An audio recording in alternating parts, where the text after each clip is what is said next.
အဲ့ဒါနဲ့ကျွန်တော်တို့စတီရိုဘက်ကိုဘယ်လိုလှမ်းကြည့်လိုက်ကြ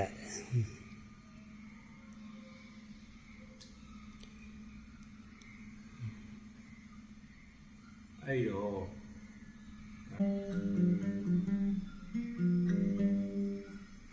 ကျွန်တော်အဲ့တော့ဒီလာလမ်းမှာနေတယ်စူပိုင်ကမူကုန်းလမ်းကျထိတ်မှနေတယ်ချန်ကျဲကြီးပဲနော်အဲ့တော့စူပိုင်ရဲ့ခြံလေးကိုကျွန်တော်ကိုဘယ်တကယ်ချင်းမှခေါ်သွားလည်းမသိဘူးငယ်ကိုရင်ပြောတယ်ဦးလေးနော်အဲ့ဒီချိန်ကကိုသိန်းတန်ကိုဇော်မင်းအိမ်မှာနေတာလားအာဟိုသူ့အိမ်မှာတူနေတာပါအေးဟုတ်တယ်ကိုအိမ်မှာကူနေတာပါကိုသိနေတာအဲ့ဒါစောသေးတယ်နော်ဇော်မင်းအိမ်မှာစတဲ့အခြားတယ်နောက်မှနော်လူငယ်ရညာချောင်းတွေကိုသိနေတာတက်တဲ့အချိန်မှအဲ့ရောက်ပါရကျွန်တော်တို့ပါကိုမော်လေးရပါတိုင်းဒီဘက်မှာတိုင်းဟိုဘက်မှာတိုင်းပါအဲ့ဒါလည်းတော်စောသေးတယ်အဲ့တော့အဲ့ဒီမှာကျွန်တော်ကိုစူပိုင်နဲ့မိတ်ဆက်ပေးဖို့ဒီလာလာကနေကျွန်တော်ခေါ်သွားတာတကယ်ကြီးတယောက်ရှိတယ်ဗျာမိမိလက်မြဖြစ်နိုင်လားမသိဘူးရှယ်လက်ပါလို့ဆို तू ကကျွန်တော်ကြာမူကုန်းလမ်းကျယ်နဲ့ဒီလာလမ်းကြားမှာ तू ကရိုးဘုံရက်ွက်ထဲမှာဟိုလမ်းတလမ်းရှိတယ်သူ့အိမ်ကအဲ့ဒီမှာဟောသူ့အိမ်ကအဲ့ဒီမှာစူပိုင်ရှိကိုကျွန်တော်သွားရမယ်ဆိုရင် तू ကကြားမှာရှိနော် तू ကလည်းစူပိုင်နဲ့ငကိုတွေကတကယ်ချင်းလေကြထားမှာတော့လူလည်းမသိခေါ်သွားလို့ကျွန်တော်စူပိုင်နဲ့သိရတာစူပိုင်နဲ့သိရတယ်ဆိုတာခေါ်သွားတာလည်းကျွန်တော်ဂီတာတီးတာကောင်းတယ်ဆိုပြီးတော့မှစူပိုင်နဲ့မိတ်ဆက်ပေးခြင်းတယ်ဆိုပြီးတကယ်ချင်းခေါ်သွားပြီးတော့မှတွေ့ပြီးတာတွေ့တော့စူပိုင်နဲ့တွေ့တော့ကျွန်တော်တို့ကတီးတာပေါ့ကိုတီးတတ်တဲ့အလုံးလေးတွေအဲ့ဒီချိန်ကကိုစစ်ပန်ကစတီဘော်ကဖွဲ့ထားပြီလားမသိဘူးဘာမှမဖြစ်သေးဘူးစောဆုံးကလားအကုန်လုံးလေထဲမှာပဲရှိတယ်ဟုတ်တယ်စုံပြီးမှပွဲပေးကြတာဟာနော်အဲ့ဒီသူနဲ့စူးပိုင်နဲ့တွေ့ပြီးတော့သူဟောလိုတလုံးကိုဟောလိုတလုံးနဲ့ဒီအဲ့ဒီတီလုံးလေးကိုတီးနေ shadow တီလုံးလေး venture တီလုံးလေးကိုတီးနေ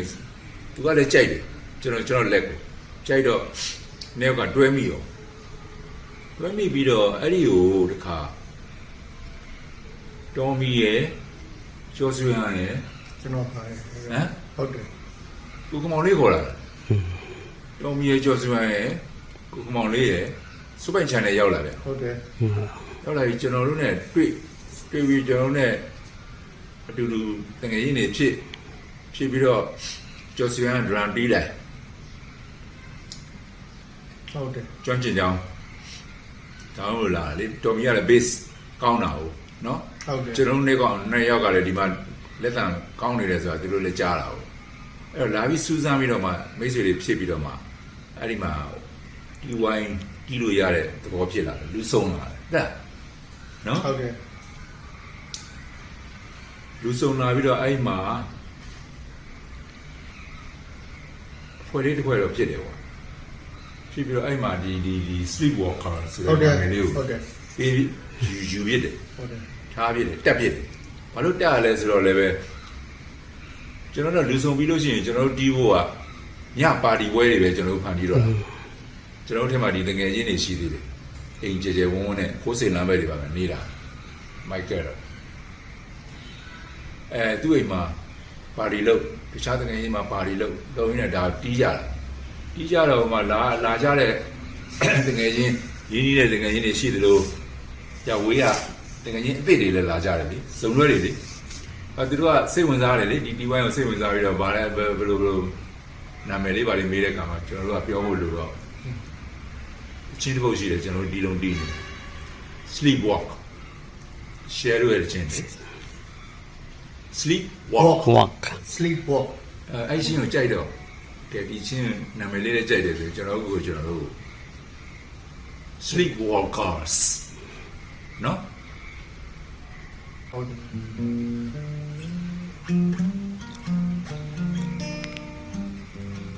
ယ်ဒီဝိုင်းလေးဖြစ်သွား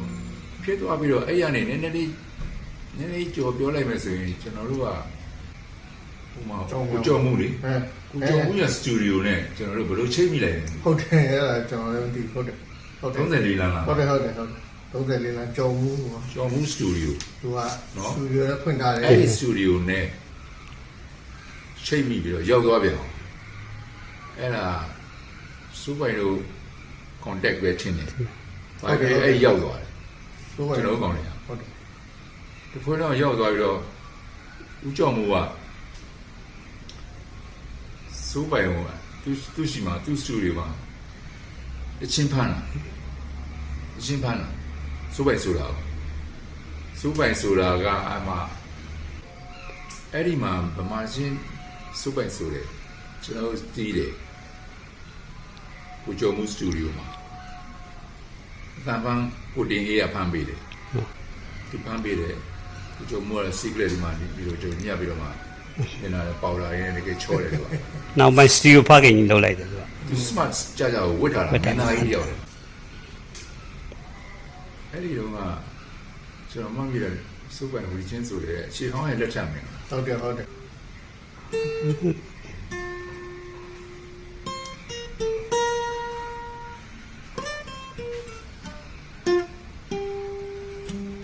ဒါစုပ်ပိုင်အကြောင်းလေးသလား ဟုတ်ကဲ့ ဒီနေရာမှာကျွန်တော်ကောင်းတဲ့ပြန်တတိရလိုက်တာစုပ်ပိုင်အောင်ဆိုတာသူကနောက်ကြလေတယ် ဟုတ်တယ် သူကနည်းနည်းလေးနောက်ကြတယ်သူအဲ့လိုနာမည်မကြီးခင်သူစမဆိုခင်ရှေ့မှာကျွန်တော်တို့ကကျွန်တော်ဟို Playboy မူလလက်ဟောင်းအဖွဲ့တွေကိုရောင်းနေပြီးတော့မှဟိုဘက်မှာကျွန်တော်တို့ကလာရှိုးသိမ်းအောင်အချင်းတွေတွင်းတာတို့ Playboy တန်းနိုင်တို့ချင်းတွေကိုတွင်းတာတို့မပလက်ချင်းတွေတွင်းတာတို့ကိုလုံးပြပြီးနေပြီဒါလုံးပြပြီးနေပြီအဲ့ဒါလေးတွေတွင်းနေတော့ဆိုရင်စူပိုင်စတော့မဆိုသေးဘူးစီရီကိုစမဆိုသေးဘူးဟုတ်လား ဟုတ်တယ် လုံးနေနေမှာကျွန်တော်ကတခါစားရစူပိုင်နဲ့တကယ်ချင်းဆိုတော့ဒီဥကြော်မှုရှိမှာသူဆိုရမယ့်ကိစ္စလေးတွေပါလေးကိုကျွန်တော်တက်တယောက်တည်းလာပြီးတော့ဒီဒါတီးပေးတယ်အဲ့လိုပြန်အမှတ်ရနော်စူပိုင်နဲ့နောက်ကြတယ်ဆိုတာ ဟုတ်တယ် ဟုတ်တယ်လာစုတင်အောင်စောတယ် ဒါရှိတဲ့ဟာကျွန်တော်တို့လူငယ်စတူဒီယိုထဲမှာ စောတယ် တော်ထိတ်ကြတယ်စောတယ် စောတယ် စူပိုင်နဲ့နောက်ကြ အဲတော့ Playboy အဖွဲ့ပြီးစားကာစားပေါ့ Playboy ဖွဲ့ပြီးကစားဟုတ်တယ် တန်လာစုတင်အောင်နန်းလေး series နော် pass နန်းလေးတစ်ချင်းပါတယ်နော်ပြောပြရစီနန်းလေးပါတယ်စပယ်နန်းပါတယ်လေသူမလေးမောင်ချစ်သူတို့မမမေမေတို့ဒါလေးတွေပါတယ် အဲ့ဒီကနေပြီးတော့သူနာမည်ရသွားတာပဲ အဲ့ဒီကနေတော့နာမည်တော့ပွင့်ထွက်သွားတယ်ရသွားတယ်နာမည်ပွင့်ထွက်သွားတယ်ရသွားတယ် လာစုတင်အောင်ကြတော့ဆိုပြီးပျောက်သွားတယ်ပျောက်သွားပြီးမှ US ကနေပြီးတော့ပြန်ပေါ်လာပြီးမှဟိုဆုံးသွား last stage ဆိုပေါ်လေသူလောက်ပါပမာပြီးမှ ကိုဒီနဲ့တွေ့ပါနဲ့ Emperor နဲ့လုတ်တယ်လေလုတ်ပြီးမှလာပြန်သွားပြီးမှဆုံးသွားတယ် အကျိုးတင်ဒါဆွေးသိအောင်နံပါတ်တက်တာလေးနည်းနည်းပြောမယ်ဆိုရင်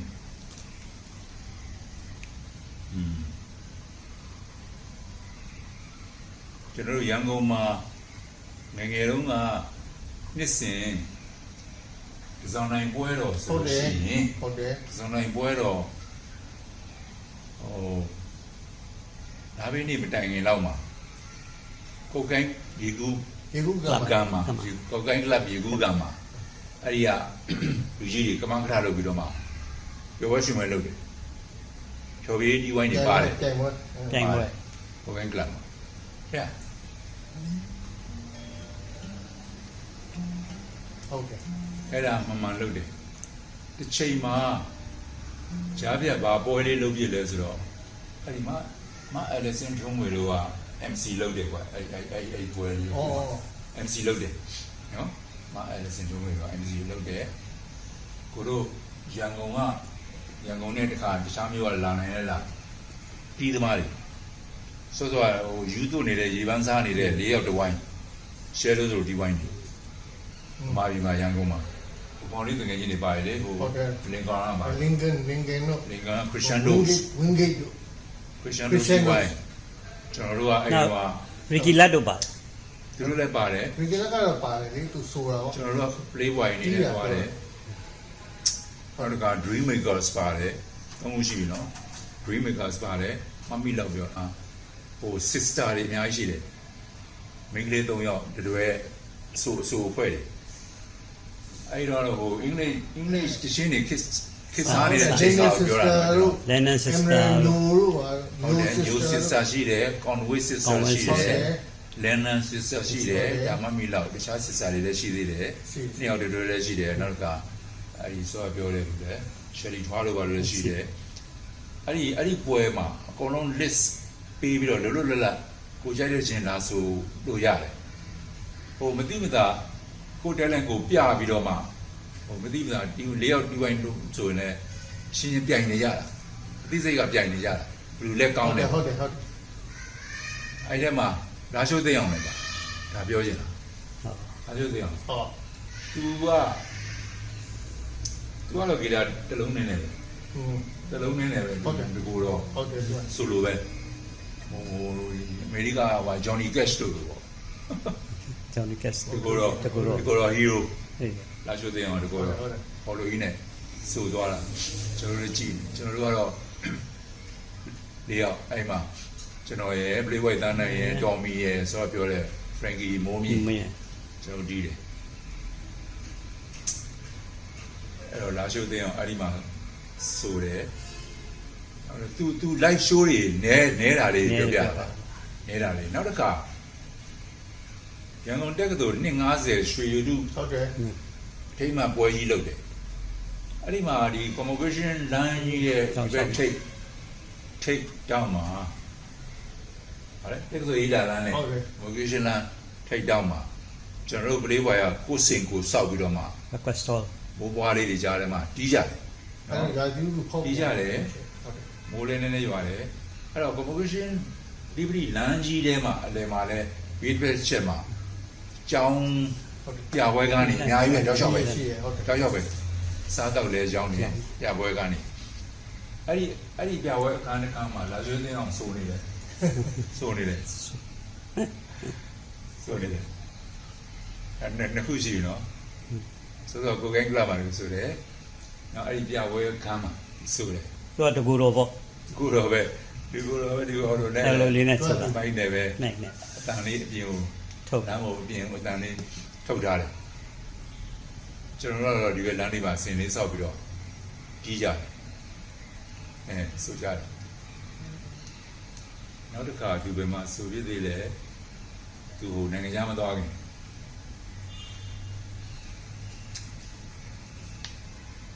သူက live show တွေနဲ့အဆိုနေသွားတယ်မြန်မာပြည်မှာရှိနေတဲ့အချိန်ခါမှာသူစင်ပေါ်မတက် သူကသူ့ကိုစတီရိုတေးဖြစ်ပဲတိသွားတယ် live show တွေမှာမကြည့်လိုက်ရ ကက်ဆက်ခွေတို့တိတ်ခွေတို့မှာပဲ အမေတကူသားတကူကအရန်နာမည်ကြီးသွားတယ်လေသူကအမေတကူသားတကူ FT တဲ့ series ပေါ့ သူ့ live ဟိုကိုရင်းတီးတာ live လိမ့်အောင်တီးတာ FT ပါတီး live show ဖြစ်သူ့ တိတ်မတိလိုက် ဒီ ကြ လက်ကမမြင်ဘူးလိုက်ဘူးပေါ့ပြောကြ တိတ်မတိလိုက်ကြလိုက်ကြ အဲ့တော့ဒီနောက်ပိုင်း generation တွေရောက်လဲပို့ပြီးတော့မြင်တော့တီးတော့ဘယ်လိုပုံမှန်တရာပါညာဆိုတော့နော်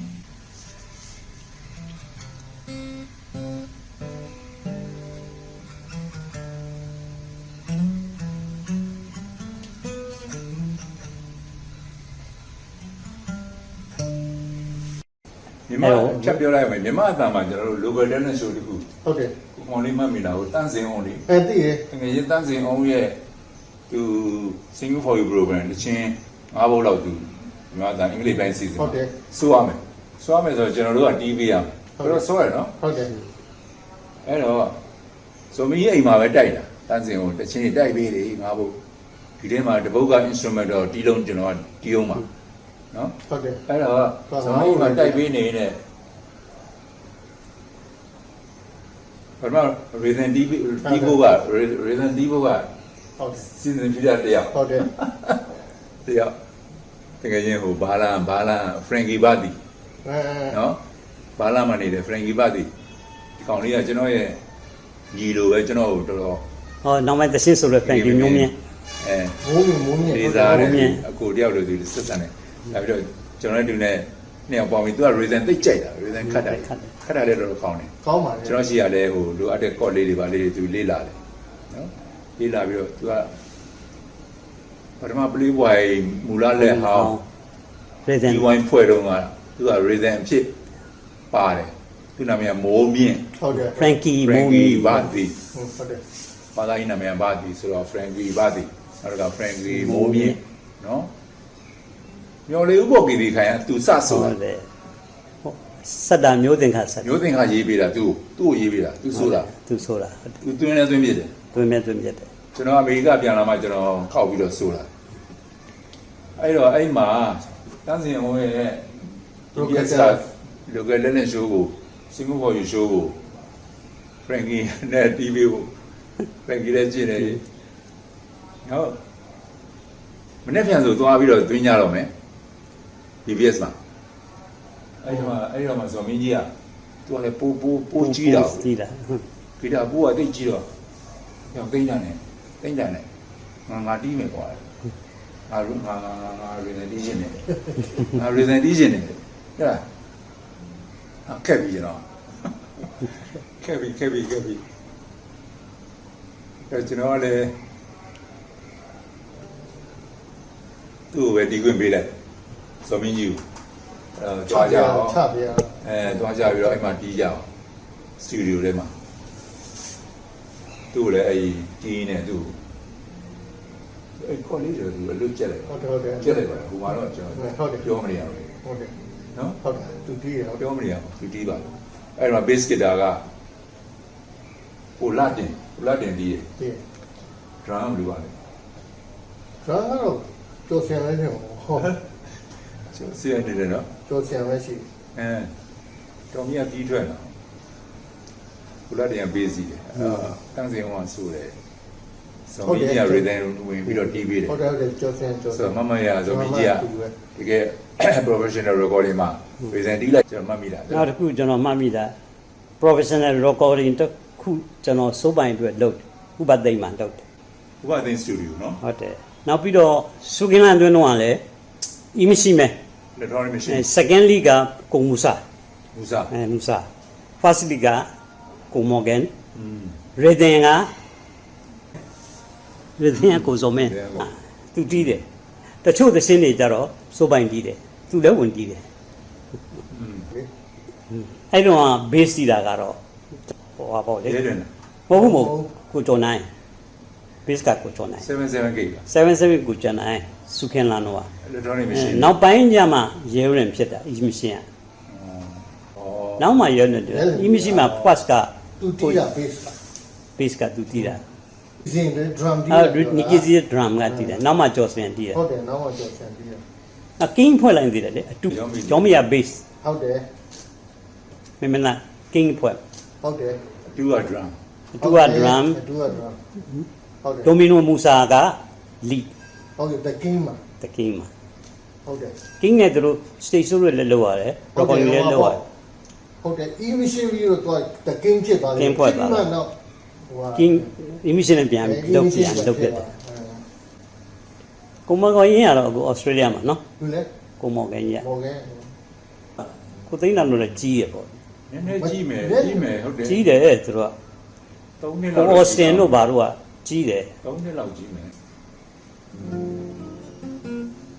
ကို Austin ကဟိုရုပ်ရှင်လုံးနဲ့ကြီးတယ်ကိုသိန်းတော်တို့လည်းပိုစောတယ်နော် ဆောတယ်ပေါ့ နော် ဆောတယ် နောက်တစ်ခုတော့သိကျင်တာကကိုမြင့်ကစတူဒီယိုကိုမရောက်ခင်ရုပ်ရှင်အတွက်ပဲနော်သူကဥစားမှာတွဲ ကိုမြင့်လား ကိုမြင့် ဩတမန်ကြကိုမြင့် ဟုတ်တယ်ရုပ်ရှင်ဥစားမှာတွဲမြင်းနဲ့သူကစတူဒီယိုမဟုတ်ဘူးရုပ်ရှင်တဲ့အတွက်သူတို့ဒါပေမဲ့တချင်းတွေကစတူဒီယိုတချင်းပုံစံနေပေါ့ တော့ A1 တားလို့ အေဝမ်ဥစားမှာတွဲတယ်လေဟုတ်တယ်သူပြီးတော့သူကရုပ်ရှင်အတွက်သူကဟိုစီးအနေနဲ့မလုပ်ဘူးလေဒါပေမဲ့သူတို့လည်းစောတယ်လေတမန်ကြကတော်တော်လေးစောတယ်လေ ပေါင်းလာ သူက Aces နဲ့တီးတယ် Aces နဲ့ နော်အဲ့တော့ Aces ရုပ်ရှင်ဘယ်ကင်တွေက Aces များတယ်နော် ဟုတ်တယ် ကိုအေးမောင်တို့ကသူတို့ကပထမပိုင်းကတော့သူတို့ Dream Maker နဲ့တီးတယ်နော်နောက်မှ F ဖြစ်တာနော် မှန်တယ် မှန်တယ်ပေါ့ နောက်ပိုင်း Playboy မှာလည်းတီးတယ်သူက ဟုတ်တယ် ဘာလို့လဲဆို stage show တစ်ခုမှာကြီးမနိုင်မှလုပ်တယ် stage show မှတ်မိလားမသိဘူး စောကိုစောမင်းတွန်းတာလေ မှတ်ပြီလေ အဲ့မှာကိုဝင်းမောင်တို့လည်းတီးရနော် ABM ကြောင်းပါလေမိန်းကလေးကြောင်းအေးမောင်တီးတယ်ဟုတ်တယ် အဲ့ဥစ္စာလဲကိုစောမင်း first လောက်တာနော် stage show ရဲ့ series လေးအတန် series ကိုစောမင်းစတော့တယ်ဥပဒေရင်ဆက်တွေယူလာပြီးအဲ့မှာတွန်းတာ live show live show ပြီးတော့ live show recording live recording နောက်ဘလူးမမလို့တာ first ပဲ ပထမဆုံးချိန်မှနဲ့အဲ့ဒါကို CD ထုတ်တယ်မှနဲ့ series ထုတ်တယ် ကျွန်တော် play white ခွဲ တီး ကြတယ်ဆိုကြတယ်တကယ်လို့အေးမောင်က second lead ကျွန်တော် first lead အဲ့တော့မှ Andrew ကောင်းလား keyboard ရန်သူကောင် လူကျွန်တော်တို့မြိုင်းနေနော် မြိုင်နေ မြိုင်းနေ အဲ့တော့ announce လုပ်ရတာကိုသိန်းတာ announce လုပ်အောင်ကိုလာလည်းပါတယ်တင်မိုးခိုင်လည်းပါတယ်ဘဘွန်လည်းပါတယ်လူစုံတယ်